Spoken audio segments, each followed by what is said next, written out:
and your how many years you served on the council, or if you're just running as the candidate.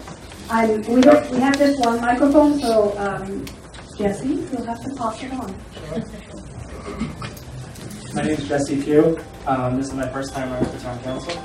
I grew up in Narragansett, graduated from Narragansett High School, and moved back into town 6 years ago with my 2 daughters and wife. So nice to see everyone. I'm Wynn Hames.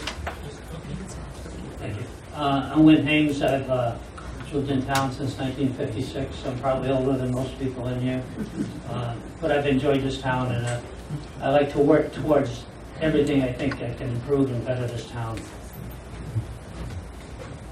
Hi, my name is Jill Luller. I'm on ending my first term in the town council, and I've been in Narragansett for 15 years. Patrick Murray, 4th run, working on my 3rd term, 4th generation resident. Grew up in the pier, live in the North End.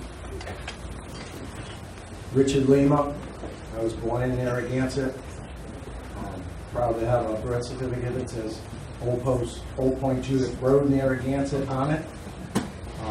60 years, and my heart has been in this town from day one. Good evening. Can you hear me back there? Susan Cicilline Bonanno. I've lived in Narragansett my entire life. I served 10 years on the school committee and 10 years on the town council. First time president this term. I've enjoyed it very much. All the issues that we've worked on for the town, I've enjoyed it. My heart is here. I care about the community, and I care about the voice of the people. Thank you. Oh, I'll have to run it back to you. Yeah. The first question is for Susan and Rick. Do you believe that a bond referendum that passes 2-1 should be acted on by elected officials? Please tell us why or why not. So, am I going to use the mic? I mean, I believe yes, and are we talking about the library?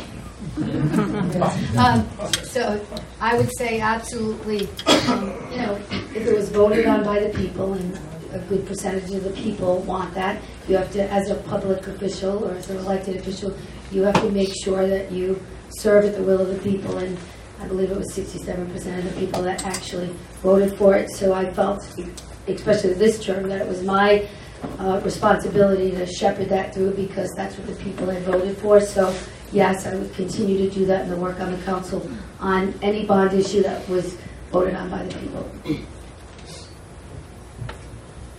So any bond that's a 2-1, doesn't matter what it is, in this town with the people expressing what they want, yes, I would support that bond. Maybe I'll try without. Can everybody hear me? Yes? Yes. Okay. This question is for Jill and Wynn. In 2016, 67% of the voters in Narragansett voted to approve a library bond to increase the physical space of the library. Yet members of this current council have consistently refused to work for this project and continue to talk about Plan B. Please tell us whether or not you support the Belmont plan, and if not, what your Plan B is.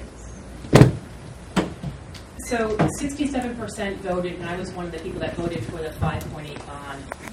But what's happened since is that things have changed.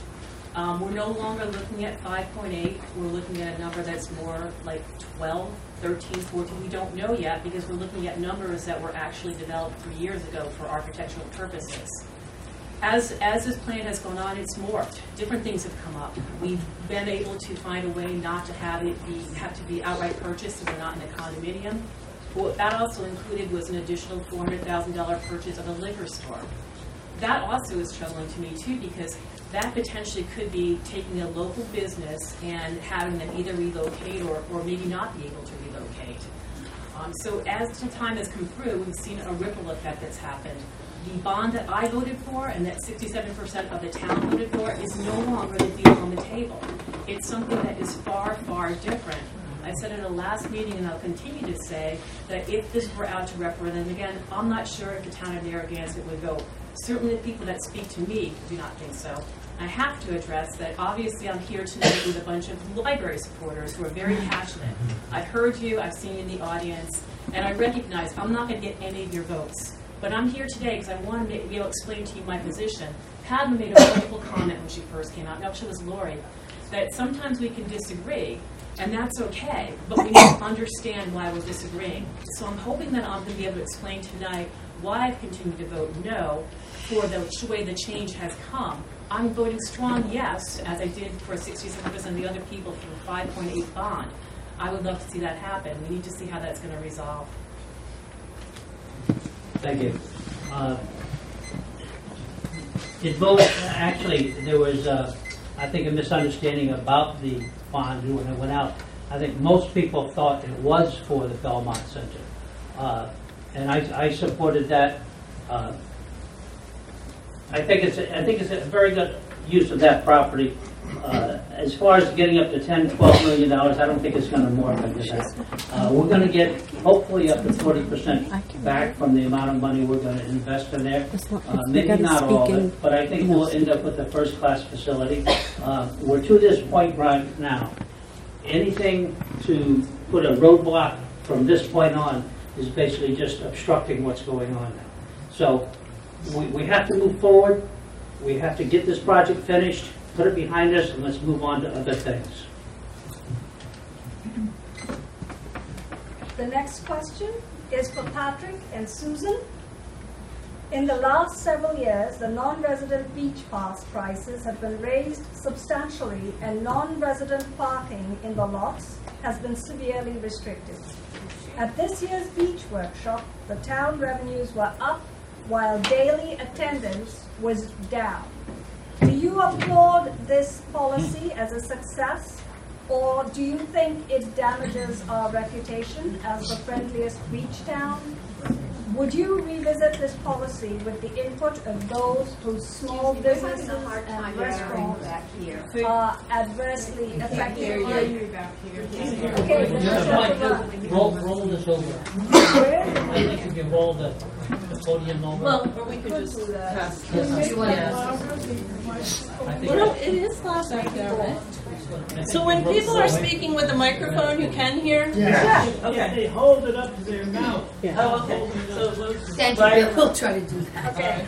Okay. Can you hear me now? Yes. Did you hear the last question? No.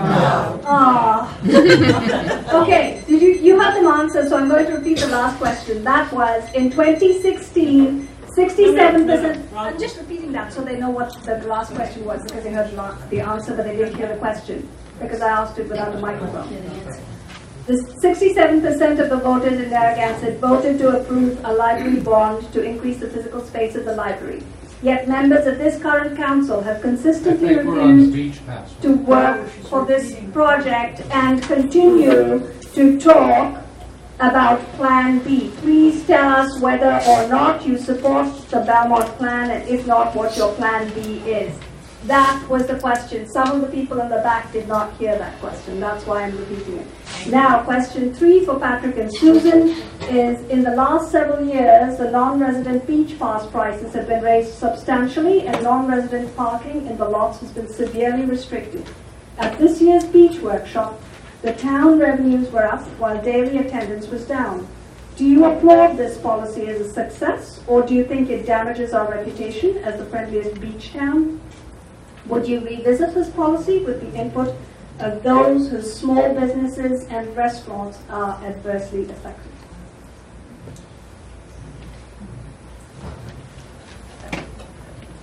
Oh, do you want me to answer it first? Well, I'll go ladies first. Oh, doesn't matter the order we answer it. Ready, ladies? Ladies first. So, obviously, the village is a very passionate place for people in Narragansett, and I believe that every year we review the policies and the revenue, and we are always open to looking at it every year. Obviously, I feel passionate about the residents first, but we need to balance that with our visitors, and the policy that we just finished through this season was very residential friendly, but I want to make sure that with that we do have that ability to open it up to the visitors. It's a beautiful place to visit, and we want to make sure that we support the small businesses in the town and that the visitors get to come to enjoy the season too. So yes, I'd like to keep the resident policies, but I would always be interested in increasing it for our visitors because that's important. And about 8 years ago, I asked to start to do the end of the season beach workshop so we could always revisit, and so we have continued that practice, and we will continue that as we move forward to make sure if we have to change or different things occur that we can revisit the policies. So I would say a balance. Great, thank you. Okay, well, I'm not a big beach guy. Usually when I go there, it's usually early in the morning or late at night, so I can avoid the crowd. But when that evening, when we revisited the policy, there were major complaints that local residents could not put a blanket on the beach. It was too crowded, there was too many people, no place to park. So we did tweak it. But what concerned me was that we eliminated the non-resident pass, and there was going to be no substitute for it. So at that meeting, I came up with a $75 transferable pass. Because two things would have happened if we didn't have it. Lack of revenue and making the beach unfriendly. So a $75 transferable beach pass that you need to buy from a resident. So all the residents are the guardian of the beach passes. And there was no limit on purchasing, and then there was a maximum of 10 any one person could sell to a neighbor or a friend that lives out of the out of the town. So it seemed to work all right. Our last meeting seemed to be successful. Revenue was a little bit over last year, and it seemed to work out. Thank you.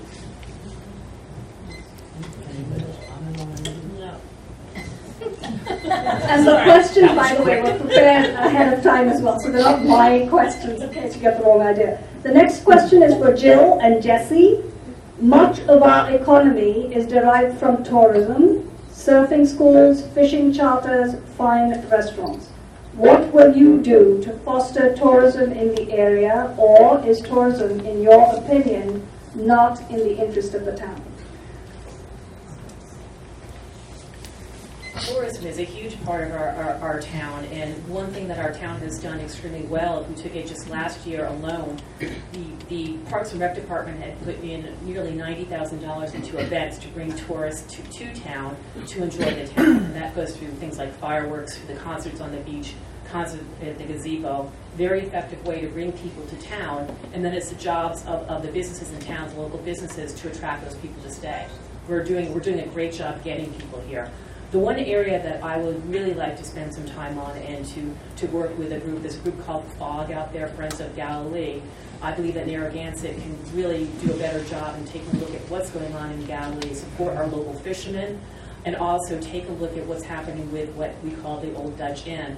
I certainly do not want to see that turn into a parking lot, and I will do whatever I can possible to make sure that does not happen and to revitalize the area. There's no reason that Galilee should not be like Wickford. Wickford Village is a village people go through, they see stores, they learn about the local history, the local commercial fishing history. And you know what? Wickford has nothing on the local fishing history that we have here in Galilee of our core.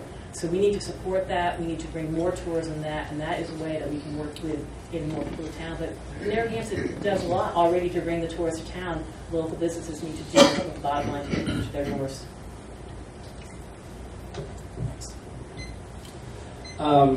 So I've also attended the Friends of Galilee meetings with Jill. I think what they're doing there makes a lot of sense. Galilee is an underutilized area. What we really should be thinking about in Galilee is capturing a lot of that Block Island traffic. So instead of tourists coming in, taking the ferry and going to Block Island, coming back and leaving, that Dutch Inn property could be a new hotel where people stay overnight.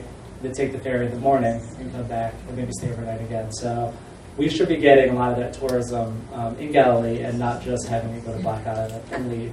And then another area is really right here. So it really connects back to the library. When we moved the library over to Belmont and build that out, we finally have a hub and an anchor spot in the middle of the pier, which is something that we're missing. So a lot of people that come down and go to the beach here, it's when you leave the beach, it's actually a little bit disappointing because you come over to the pier marketplace and it's a little bit desolate. So you have Coast Guard across the street. Oceanside is not even here anymore. There's really nothing to do with this area right in the pier, which was an area when I was growing up that there was plenty to do.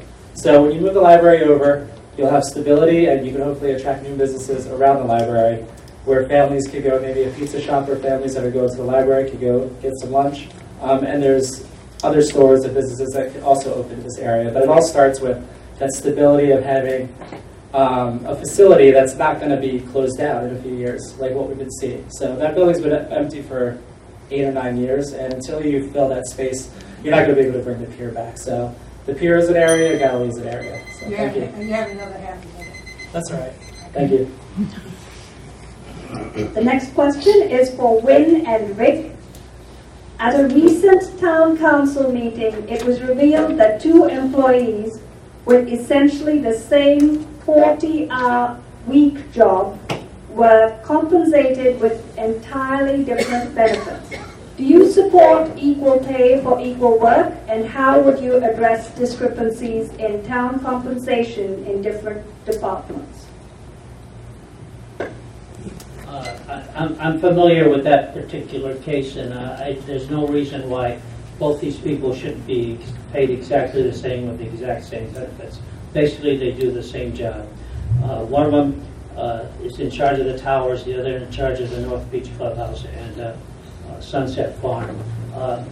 It would be good to review the whole town to make sure that anybody doing equal work is getting equal pay, no matter who it is throughout town. I firmly believe that anybody who does the work side by side with another person should not be any payroll discrepancy whatsoever. So I also attended the meeting. Can you hear me back there? Yes. Yeah. And again, you don't want to discriminate against anybody. They're working equal, side by side. We definitely want to make sure that we review as many positions in this town as possible, maybe on an annual or semi-annual basis. And we do want to pay them. We want to pay them. We want to make sure their benefit packages are equal. And we want to give them the best that the residents can afford to give these people. So we should be doing that. Thank you. The next question is for Susan and Patrick. In past years, EDC was responsible for such things as the summer trolley and the homestead exemption. When the EDC, the Economic Development Commission, was abolished immediately after the 2016 election, those voting in favor of the dissolution offered to reconstitute the committee. To date, nothing has been brought forward. Would you support creation of a new EDC? Why or why not? I'll take that first. So, interesting question for tonight. Actually, Thursday night at 6 o'clock at the community center, I have a meeting for all small business owners in the town to talk about how the town can better support those businesses. So we're going to have a meeting, and then I actually have a motion going on called Engaging Small Business Committee.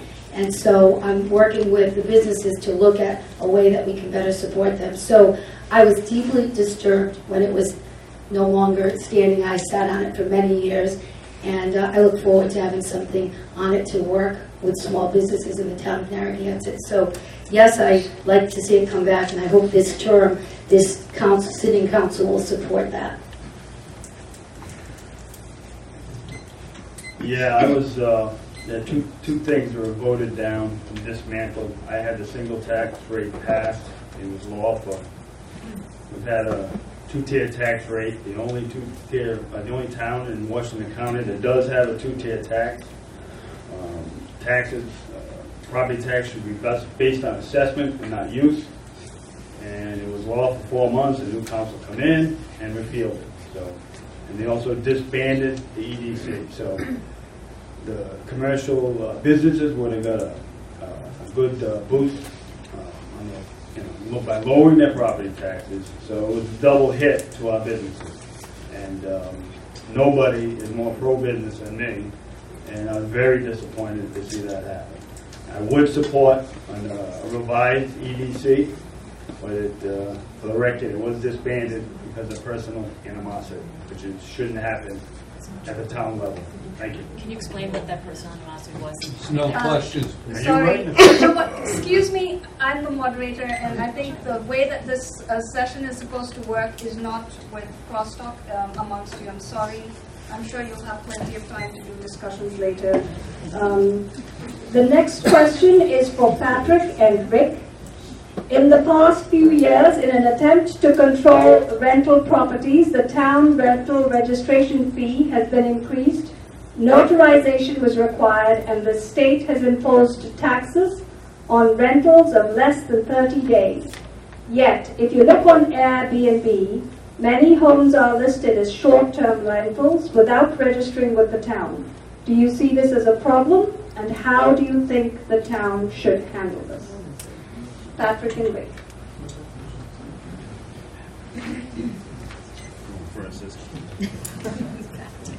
Okay. All right. As a libertarian and a property owner, most towns have a ordinance or a given that you can have, or if you have a single-family house, you can rent a room out without registering with the town. That's unknown. But I wouldn't be going to get a homestead because you can't have it both ways. There's a fine line there of compliance on either side. But it's up to 2 bedrooms you can rent out without registering with the town, not having to have the rental registration. Now, certainly, there's a lot of contention around how fair is the rental registration. It's an issue that all tourist towns like Newport struggle with. And quiet enjoyment for one person is encroachment on somebody's vacation and vice versa. We have a lot of, cross-pollinating of rights going on with neighbors that are here temporarily or year-round.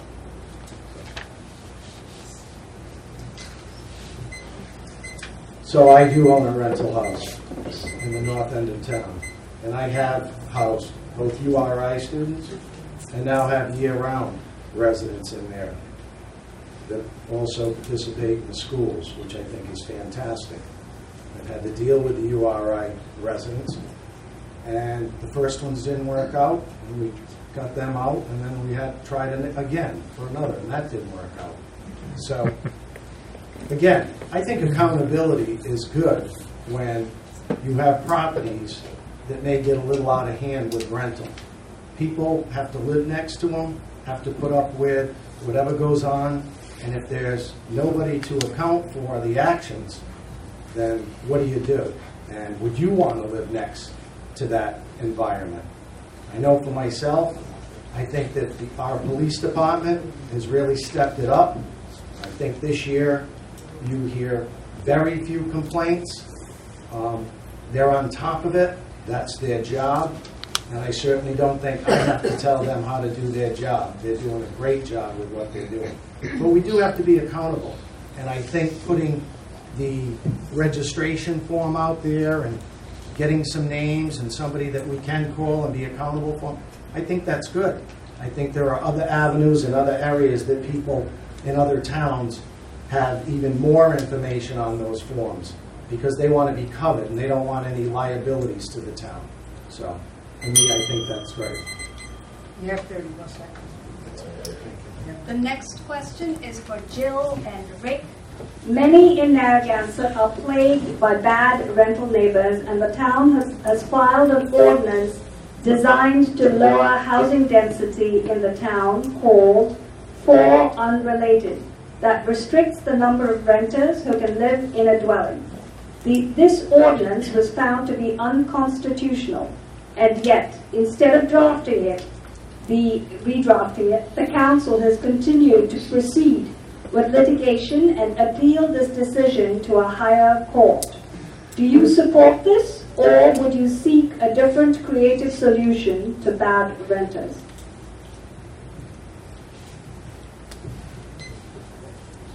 So it wasn't put in for bad rentals, it was put in for overall rentals so that we could maintain a quality of life with driveways, parking, things like that. Yes, I do support what the council did, and please understand that there are some things that the sitting members of the council here know from executive session that we cannot share because it is privileged information. But I do agree with the advice that our solicitor has given us that we need to wait to see what Providence does, to see how that ruling comes through, rather than spending more of Narragansett money on legal fees. It's not that far away for us to have that happen. And then at that point in time, we can either take what Providence has done and tweak it a bit, or tweak it even more if need be, in order to have an ordinance put in. But overall, anyone who lives in a rental community understands the fact that there are issues. We talk about parking issues an awful lot. And when you have more than 4 people in a home, it does tend to clutter up the amount of vehicles on the driveway, in the roads, on the lawns. And that's an unsightly issue that people from town have spoken to us loud and clear about. They don't want to see that. So I don't want to repeat myself in what I just stated about some of the rental properties, but again, Providence is moving forward with this. They have it at the courts. I could get elected and tell you that I'm going to put it on the agenda and move it forward, and I may be the only vote that you get for that. And if I'm the only vote you get for that, then it's not going to go anywhere. So do I want to sit and patiently wait? I don't think anybody wants to patiently wait anymore in the town on anything. I think people want to move forward and they want the best that they can get from the town for them. So with this particular ordinance, unfortunately right now we're sitting and waiting. Yes, we know we have to watch the URI students, but remember one thing as well. We can't survive without them, okay? Our businesses need them. There are rental issues with people that don't own, that have homes and they live out of state. We just have to tighten it up and enforce it a little bit. But as I said, if you talk to the police chief and our police department, it's gotten a lot better from where it was 3 years ago. Definitely. Thank you.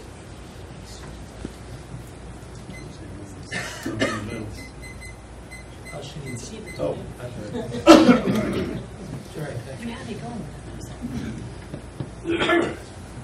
The demographics, this question is for Jesse and Wynn. The demographics along Narragansett is an aging population with fewer young families and a declining school population.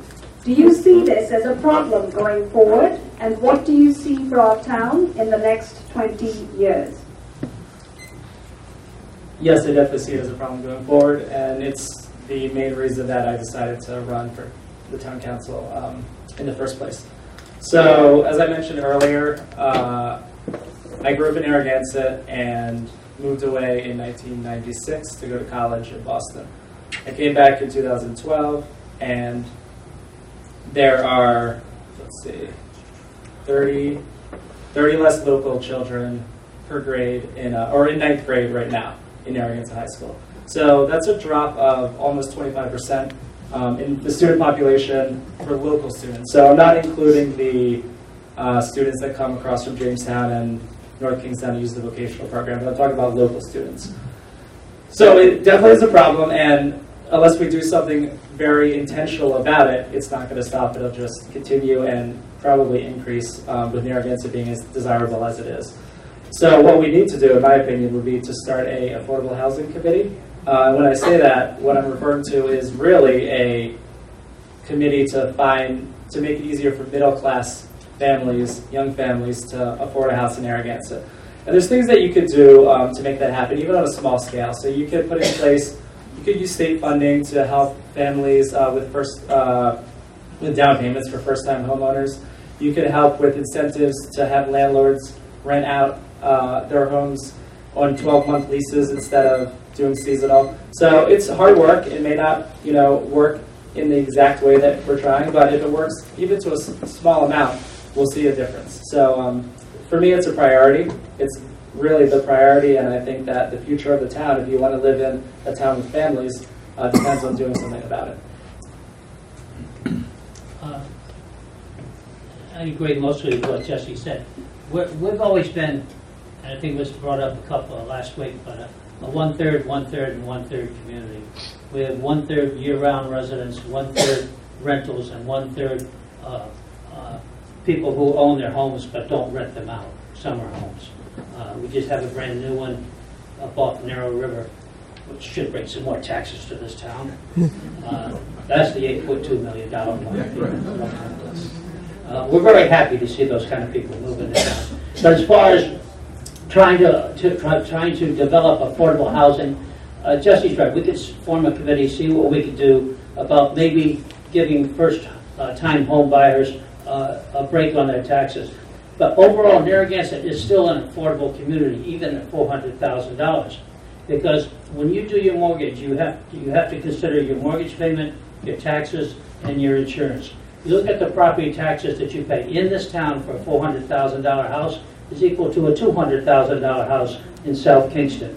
So you take that $200 a month and you apply that to your overall, we're still affordable. It might cost you a little bit more, but we have a much nicer town than most of the towns in this state to live in. Things like that have to be brought forward to people. And I had a discussion or argument about it's very difficult to tell people, and I don't think anybody in this room wants to say, okay, it's time to sell my house, but I want to sell it to a young family coming in for $200,000 less than what this guy wants to pay with. You know, that's not going to happen. We're going to sell our homes for as much money as we can possibly get for it when we retire and move someplace. It's very difficult to do anything else. I mean, but to try to give young families a tax break moving in, try to emphasize the quality of our schools. And Jesse mentioned we have the largest. That's rude. That's rude. We have the largest ninth grade class now we've had in 10 years. We have 145 kids in the ninth grade class. So looking forward to going to high school, we're looking better. All right, thank you. I'm sorry. I am not even paid to be rude, by the way. I just have you all know, on the council and outside. The next question is for Patrick and Jill. The state of Rhode Island and the library consultant hired in compliance with the OLIS reimbursement program have both calculated that a town with a population of 15,500 requires a library with a physical space of 20,000 to 25,000 square feet. How would you provide this space to comply with state standards and at what cost?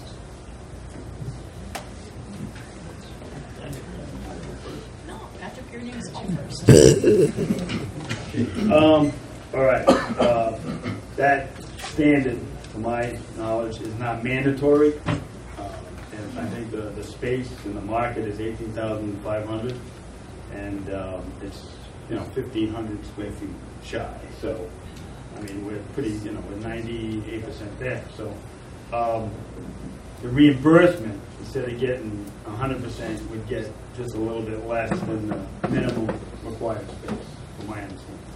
So, we do have that extra 3,000 on the liquor store. We could expand over there and utilize some of that space. We also have a second floor that would require an ADA elevator and stairs. So, I mean, the building is versatile enough where we're going to get, a good bang for our buck, I believe. So I'm also aware that the library consultant also added the population of the URI student population. So the number that she has is an inflated number. So it is true. It was in the report that you actually you sent me, Lori. So I guess the question is that she has one idea of how Narragansett should be, and Narragansett needs to decide what Narragansett wants, whether it's a Belmont building, whether it's the existing site. We know one thing loud and clear: we need a better library, and I've said that, and I agree with that. We need a better library, but we need to take into consideration the fact that Narragansett needs many things. a question that was asked the other night at the forum by the peer residents asked about, what our major focus was. The majority of us said infrastructure. And so one of the continued reasons that I look at this library project as it has evolved and become more expensive, I'm looking at all the other things that the town needs. And just as you need to manage your budget at your own home, the town needs to manage our budget of our overall town. What are the other things the town needs? Our roads are terrible. The buildings are in bad shape. We need to take a look at this and then adjust our spending toward what the town needs. And again, this project has evolved into something that it's much larger.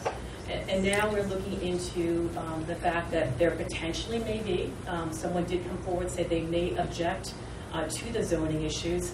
And one thing that was brought out at the town council meeting when this happened is a couple of people on the panel here that are running for council were talking about the parking. Their answer was, well, we'll work it out.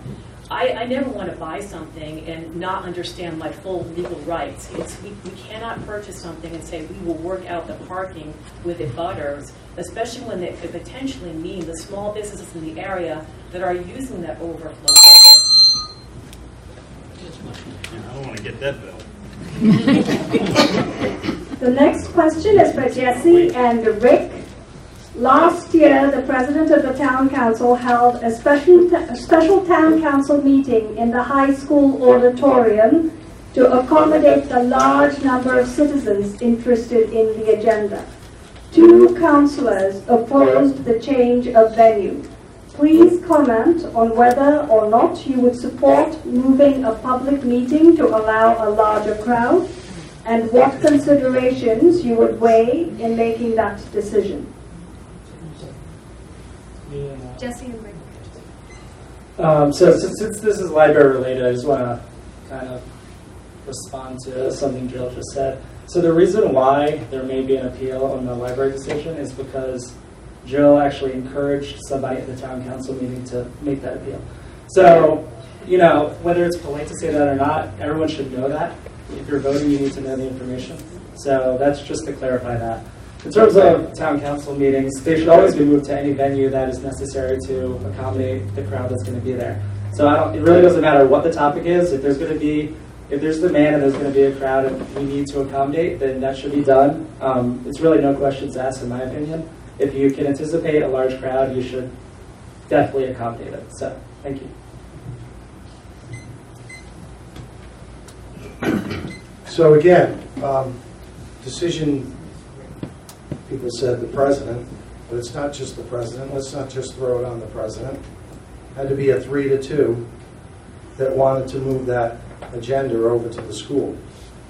I don't have any problem with moving it. I think that most people were just a little upset with the fact that it couldn't be recorded at that time, and they had to view it at another time. And I can understand that. Again, we just had a question, 2-1, if residents want something. Some of the residents really wanted that to be recorded and be able to hear it at home that night. One thing that we don't do, we don't take the audio part of what we do at town hall or at the schools, and we haven't really improved them to where they need to be today. Why don't we have 2 big, huge screen TVs in town hall so that everybody can see what's going on? This is the wave of where things are going, okay? And same at the schools. If we're going to hold meetings over there because the town hall isn't big enough, then maybe we should invest some money, which the school can also use. They're in need of the same things that we are at these meetings. We need to bring the AV part of it, the audio, anything that's modernized to bring it to where we should be today, we should be doing. So I don't have any problem with going to a school, going to another venue, as long as we're going to put it out so that the public can see it the night that it goes off. Thank you. The next question is for Patrick and Gwyn. Do you see harsher penalties on the rental property owner as an effective way of controlling the bad behavior of URI students? Please give us your ideas on the subject. Either way. Okay. For starters, it's a police action. It is difficult to control human behavior, especially teenagers, fresh out of home, you know, and going to college with their dad's credit card. And then a lot of, you know, is going on the landlord. They're trying to hold the landlord responsible. Landlords don't want unruly behavior as much as town residents or neighbors do. The key to this is the URI itself. And the testimony we've had previously, in 10 years, not one kid has ever been, student, has ever been expelled for unruly behavior. In 10 years, even though they have a 3-strike policy that they say they implement, not one student has been suspended in 10 years. So if, you know, it lies with the college. If they just expelled a couple kids a year, mommy and daddy hears that, you're going to start pulling that credit card, and, you know, those kids will be more in line. Now, as far as the foreign related, you know, again, you can't control human behavior. I think it's going to be a very tough enforcement tool. I mean, you know, building inspector shows up, there's 4 people on the lease, there's 6 people sleeping there. You know, most leases you can have 10 days, you can have a guest over for up to 10 days without notifying the landlord. So there's a lot of, it's going to be a lot of work to enforce that. Thank you.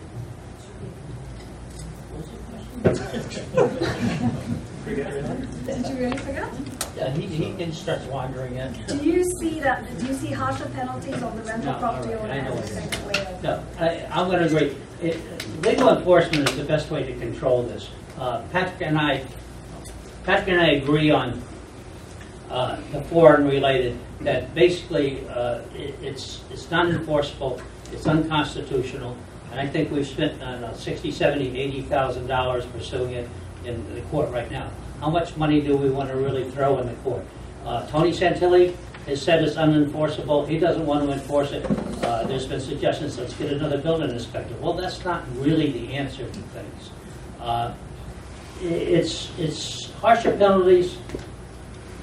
We're already at maximum on fines at $500, if I'm not mistaken. It can't go up anymore. To write letters back to the parents, that's fine. To hold the landlords responsible, that's very difficult to do. They will be notified when I cut to them. They don't want their places torn up. If I had more time, I'd tell you a quick story, but I don't. I know I don't. The bell will ring. So afterwards, I'll tell the story. But I think our present police chief is doing a tremendous job. The number of stickers going out is way down. And if he continues this, and the word is out throughout the college students too, that it's not like the old days. You can't do it like when I was in school. You got to behave yourself nowadays. We have those videos. The next question is for Rick and Wynn. The way things stand now, the town should finalize the sale and take possession of the Belmont building the week of October 8th. Did you call or contact residents or business owners to ask them to pay for an attorney to stop the building project through an appeal of zoning? No. No, I haven't. Actually, I just want to read something to a few of you people so that we can just figure out where I'm going. Library. There's been much discussion about the library and its role in our community. I believe it's necessary to build a facility that will grow with the community and incorporate the technology of future generations. We cannot get into the same situation that we are in today that optimizes the need of greater growth. The town has currently outgrown the building and the technology is unable to be upgraded because of construction and physical space. The parking lot alone cannot accommodate library patrons. All right, You're I've not just been answering the told that question. you're not You answered the allowed question, to. No, I mean, I'm going to say no, but I'm just answering this. I'm just telling you what about. I have time. right? Yes. I have time. You have time. Right? Okay, It's you a have time. statement. Okay, so Reset the clock. give me the question Reset again. No. If you will, please finish reading your statement. We really have a few I have. different statements to go through. We have quite a few questions I to go have. through. No. You finished your statement?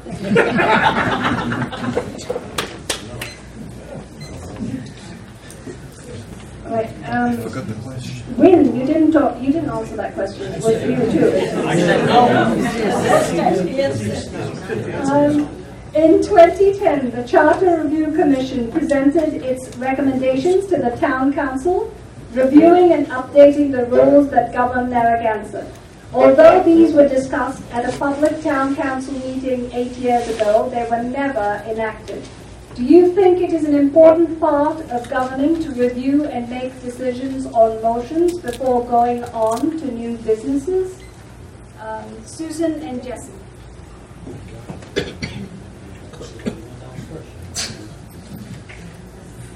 So that review that was done 8 years ago was a part of my work that we reviewed, because I think every 10 years we should review the work. Presently, the council had a practice that they had been going by, but there were no rules or policies actually written. And actually, this term, I was happy to get passage on that, so we had some order and some rules that were documented.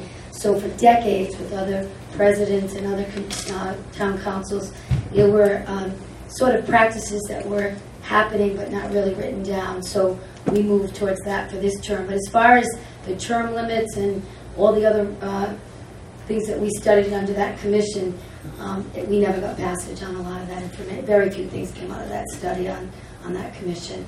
So I think it's critically important when you're running a meeting or if there are rules in the town to govern that you have to understand them, abide by them, and just make sure that that makes for good business and good policy, because what's the point if we have the rules and the policy and they're not adhered to? So I think so.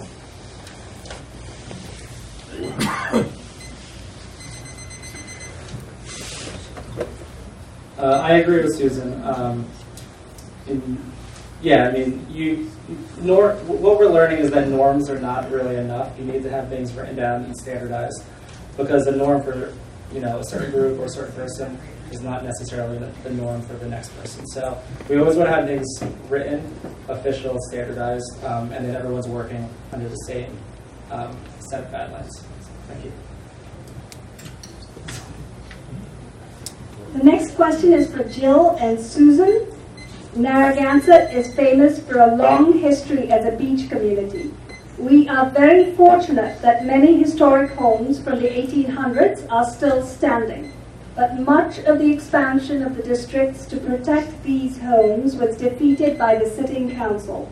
Do you support the expansion of the historic districts in Narragansett?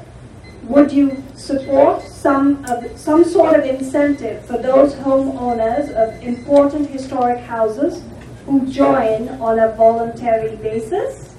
This is for Jill and Susan. Is her time up? No. Yeah. When we voted on the historic district, there are multiple districts that we voted on. Some I voted for, some I did not. So yes, I am in favor of the historic district. I see what has happened in many areas of town, and I'm looking forward for the building inspector and the town officials to address those. So, yes, I support the historic districts. We had 5 before this council, and we had 2 for passage. I would have preferred to have a couple more areas in the town be a part of that historic district. So we didn't get full passage. We got a little bit, and each time we try to establish a little more history. I think it's critically important to the town is we want to keep the integrity and the character of this community. And I think that historic districts, I was a part of when that first came with Chris Wilkins, and I just think it's so important to keep this community preserved, to see that beautiful history. So I support it. I wanted all 5 districts. I was okay with 2, but I would have liked 5.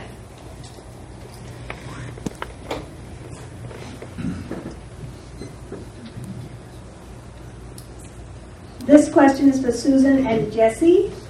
Do you embrace the 21st century model of a library as an important community asset, a significant educational, cultural, and technological institution that should continue to expand its role in our modern society? Tell us what you see as the business of a library in 2020 and beyond. Yes, I do subscribe to that philosophy. One of the things that I noticed by going to the town council meetings is that there's this idea it's been mentioned by the town council member who's not here tonight, that we want to make a library should be a library. So why are we moving it to IGA? A library should just be a library. But that's not what it is anymore. So a library is it's a facility and a resource for everyone in the community. So it's a canvas that you can do anything with. You can have conference rooms there. You can make it a work bar for people that work from home. They can use space there. You could have after-school programs, daytime programs, senior services. You could have a cafe in the library. You could have a 3D printer. So you could have people, a maker space. It's really just an unlimited, literally unlimited possibilities with what a library is now. If libraries were just for books, they wouldn't really exist anymore. So that's not what they are. We do have books, and I still read books. I don't use iPad or Kindle, and I love that. But a library is much more than that. So I completely subscribe to that philosophy, and that's what this library will be. Thank you.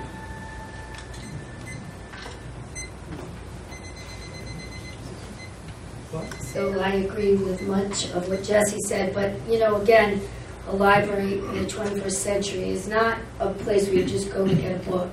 It's a place where you access knowledge and you get information. It's a place where young and old and students and children, where everybody comes to, in a community comes to, whether it's an author's talk, it's a movie, it's using the computers, as he said. So it's a place that I believe we have to have. It should be in the center of town. It should be for everybody's opportunity so they can come and enjoy. The old idea of why do you want a library? Because you just, books are antiquated. It's so much more than that. And as 20 years from now, it will be even more than that. So it is a place that I believe, and we have worked very hard this term to make sure we have passage on the library so that you have a place in your community where you can come to be with your friends, to be with your neighbors, to learn and grow.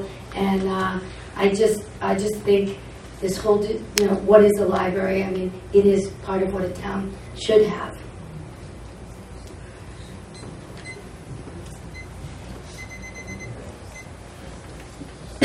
This next question is for Patrick and Jill.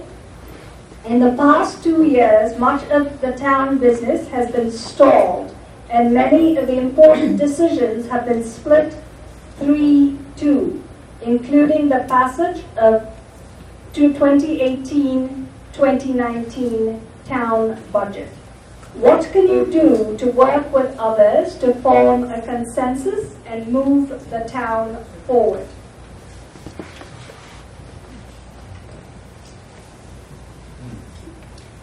Well, certainly, the budget is a breathing,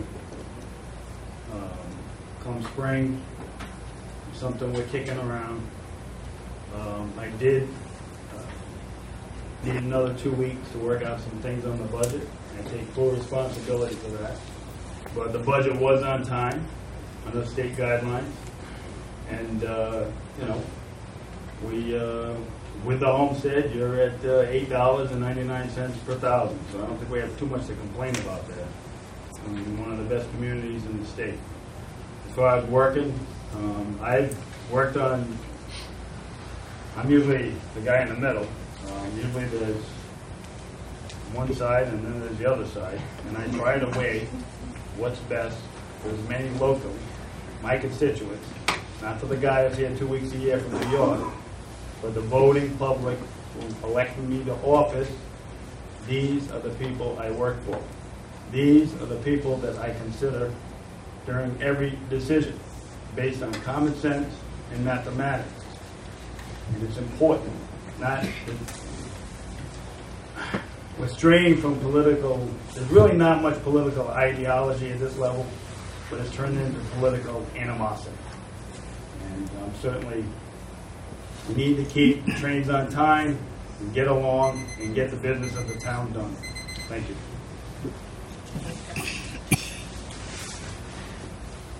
So the premise that we have to have 5-0 votes doesn't make any sense to me.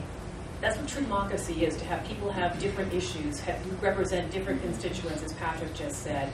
So the fact that we have 3-2s is a healthy thing. Sometimes we have 4-1, sometimes we have 5-0. It goes through. But I think the most important thing is that when you're on the town council, you're not making decisions based on your own beliefs. You're making decisions based on what is the best thing for the town. So when Mr. Pugh just said to me that I actually encouraged someone to apply for the zoning issue to make an appeal, that's not true. And the good thing is that we have a videotape from that night at the town council meeting where you can watch it. You'll see that Mr. Lodge was at the podium and he was inquiring. He was saying that he was in disagreement and he was inquiring about the process. I simply asked Mr. DeLuca to explain the process. When you're on the town council, your job is to work for all of the citizens, whether you believe them in what issue they have or not. It's not what your issue is. So here was an individual who got up, who is only a town resident, but also a town business owner, and he was asking about a process. I believe it's my responsibility to make sure people understand processes, not just push my agenda through.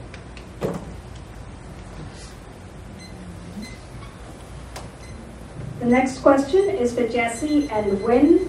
In 2016, a cost estimator determined the cost to put the library in the Belmont building would be $5.8 million. The estimated cost to renovate the present library to meet current standards would be more than $7 million. And the cost of a new building would be over $10 million. Considering these costs, which are increasing daily, which alternative do you think would be best in the interest of the taxpayers?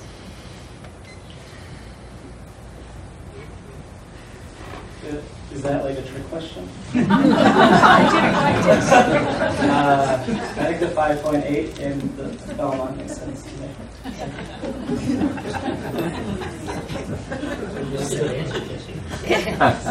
The 5.8, we're going to get reimbursement from the state, hopefully up to 40%. We have the parking, which is one of the requirements. Susan can tell you a lot more about all of that. It might go beyond the 5.8. I have a very good friend of mine who lives in Tiverton, and they built their library. It cost them very little to build the library because they had enough citizens go out. They actually raised a whole bunch of money, like we did for our high school track here. They had a committee. It cost them, well, their land was donated too, but it cost them less than $1.5 million for a $12 million library with the reimbursements and everything. So I think we can develop a very, very fine facility, great facility over here. I don't think if we go over the 5.8, we have to look and see how much we're going to get. If we get 40% reimbursement, we're looking maybe at $2 million or $2.5 million reimbursement. So we're up to like $8 million. I think we can work within that budget. If not, then the town council and the library board have to sit down and come up with the alternatives to make sure we still have a facility that's not going to require upgrades or any repairs or anything else within 10 years. So I think it can be done, and I think the 5.8 is a good figure. And I'm very pleased to let everyone know that we're done with the questions, and I was not paid actually, but just to be here to do this and get us through by 8 o'clock, which I did. So if any of you hate me, please don't hate me. This was my job. And now I would call upon everyone, starting with Susan, to please make a closing statement about what is unique and special about your vision for the town that would entice us to vote for you. And after this, you're of course free to mingle with all of the town council members and ask them any questions that you have. That's it. 3 minutes. 3 minutes. I have a written conclusion. I do have a So Rick, you can read the So, piece that you want. And so, thank you to the library board and group for putting this together tonight. I'm just grateful to have the opportunity to serve for more than 20 years in the town of Narragansett, presently serving as the town council president. I want to thank all the residents who have supported me over all these years. During my time on the town council, we've worked on town budgets that were fair and reasonable for the taxpayers. Our goal has been to provide excellent services but keep our taxes low. We have been committed to our seniors, and this term I created the Narragansett Senior Advisory Committee.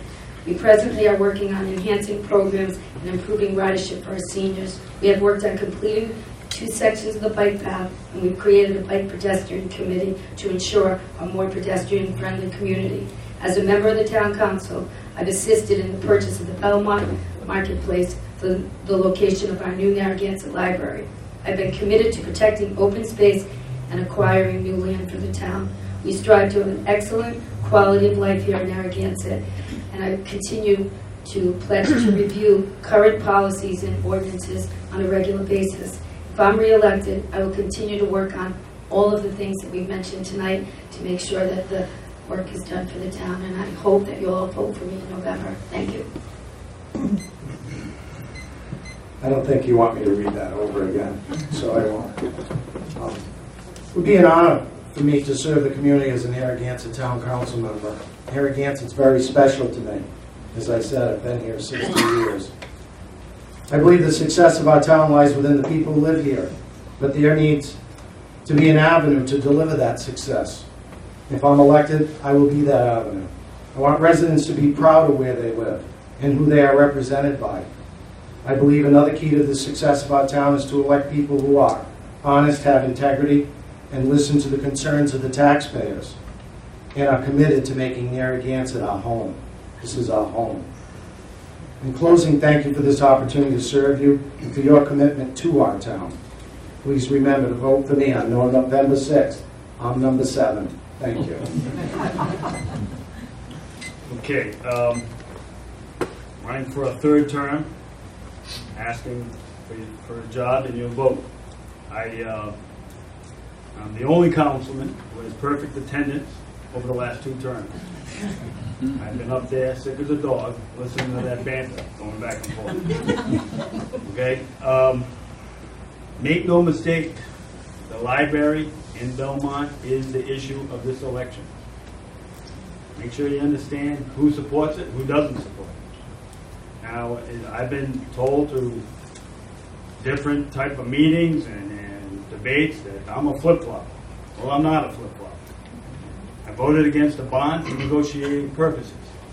Why are we going to approve a bond and then say, well, we have this much, Mr. Gilbane? You know, how much of this do you want? You cut the deal first, then get the bond. So that's why I voted that. I've been waiting to say that for 2 years. But the condo idea was off limits to me. Didn't make any sense. Ownership is the key to the new library. We're carving out 1.2 acres. 63 parking spaces that we own. We don't share, we own. And access to another 17. We have deeded access to the property.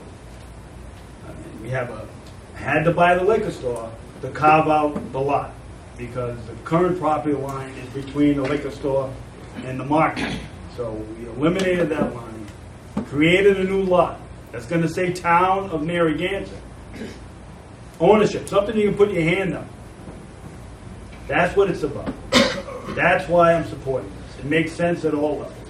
And for those of you who've been around, for me, we're getting a piece of the pier back. Something we lost 50 years ago. Part of our soul. We're like wandering, we're like the tribe wandering in the desert. Now we have an opportunity at $128 a square foot purchase. What tribe member wouldn't accept that? I don't know if that was racist. Anyway. The point is, it's a good deal. I support it. I will execute it in a sound financial manner. We're not going to give somebody a credit card and have them go to the Providence Place Mall. So it's going to be a smart, concise building with expansion for future, conduit running through so you can expand in different directions, different types of systems as they roll out in the future with line of sight. And I'm looking forward to this. And it's the other options of moving to someplace else. The building needs to hold 300 pounds per square feet. This building meets that.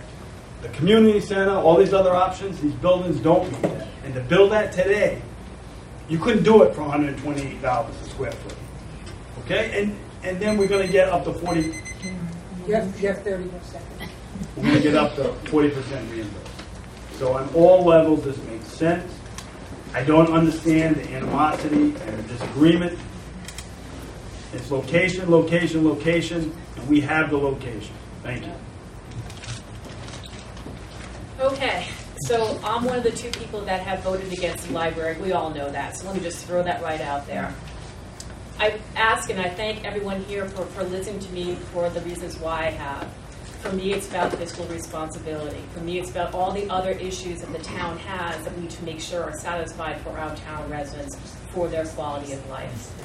I can't say enough, I'm not against a library, I'm just against what has happened with this particular deal. It continues to snowball, it continues to bring more money, it continues to bring more obstacles, and that is just not something that I think is good for the town of Narragansett. So I understand fully, we're in the library, I'm full of a room full of library supporters. So again, I thank you very much for listening to my opposite view of yours. I hope that the other views I have for this town are something that you'll understand it and appreciate. And again, thank you for taking the time to listen to me tonight. What's your plan B? Sorry, each of them has to make a closing statement, I believe, and I think you're only allowed to ask that. I think you can ask that after this. I'd like to thank everybody for taking the time out and coming in. I'm also very happy that the questions were varied questions, unlike one we went to the other day. You guys asked questions about taxation, education, quality of life, the beach, and those are all important things to the town. The library is very, very important, and to get a good state-of-the-art facility in the middle of town, where to this point there's no going back. Let's get it done, and like I said, we have to get it done right. Some of you have got this hanging around where you've been looking at it, and my answers on this was from another forum, which is different than I said this. Down here, the questions they ask is unwilling to answer, unwilling to answer, unwilling to answer. And it goes all the way down on my list. I did answer all those questions. I just didn't answer them the way they wanted me to answer them. So therefore, it came up to be unwilling to answer. I'd be more than happy to answer any questions for those who have these forums out there. Again, I've been in town for a long, long time. I've worked trying to make this town a better place. I started a long, long time ago when we actually switched over from a volunteer fire department to a full-time fire department. I helped Maury Lou Johns and I went and actually bought the property for here Middle School. I walked the Little League field with Dominic Cristofaro to make sure we had enough room to put the Little League field up there. I served on the Little League field board for 20 years, coached soccer for 20 years, coached in the baseball in high school and the junior high school for 8 years. I've been involved with this community like nobody else has been involved in this community. And I always want to see this community to be the best one that you can possibly live in, that anybody visiting here can say this is the best community that they've ever been to.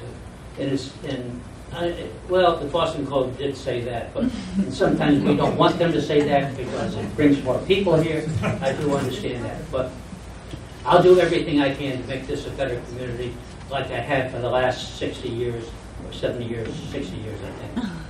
60 years I've been here. Thank you. Seems forever to me. I was here 2 years before he was born. So I think the way that you phrased the question was what's unique about what each candidate can bring to the council. So I'll start by saying that I'm not running for town council because I want to be on the town council. I'm running because I have very specific things that I want to bring to the council, and if there's consensus, to try to pass those. Another difference is that I have a very special interest in, because of my family, bringing more young families into town. I understand that not everybody in this room, is at that state in their life where they have a young family and they necessarily relate at this time to, what I'm trying to do. But I think that just because it doesn't directly benefit you at this moment doesn't mean that it doesn't still benefit you, because families bring so much to the town. They bring support for the businesses year-round because they're here year-round. They bring more kids to the school. They bring just vibrance to the community because they're here year-round. So even if you're seasonal, when you come back, that still helps, Narragansett, and it helps the town that you're coming back to. So that's one thing that I'm really focused on. Another thing that I bring is just ideas that I would like to see brought up and discussed. So again, it's more than the concept of being on the council, it's bringing specific ideas.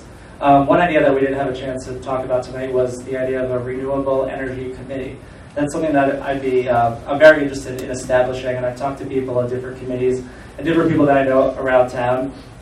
And what that would be is a committee that would help define policies and ordinances at a residential level for people that are interested in solar and wind, but also work with the town to integrate these technologies at a municipal level. So every building that we have in town has a roof, and those roofs are not being used for anything. So the town can use money from the capital improvements fund and install panels on any building really. They can create gazebos and put panels on those. They can make canopies for where you park your bike and put a couple panels there. And what that'll do is bring passive revenue to town. So if you care about the environment or not, you should care about the money that's coming into town. That's really coming in with no effort once those panels are installed. And you could have an outside company work to do that, but you could also attract a company to move to town, and they could be the ones involved in that initiative. So these are just a few ideas. Probably not enough time to go through everything, but if you stick around after this, we can talk more about it. And I appreciate everyone coming out, and it's good to see everyone. Thank you. Right. Thank you all very much, and I think now is the time to mingle. Yes. So, thank you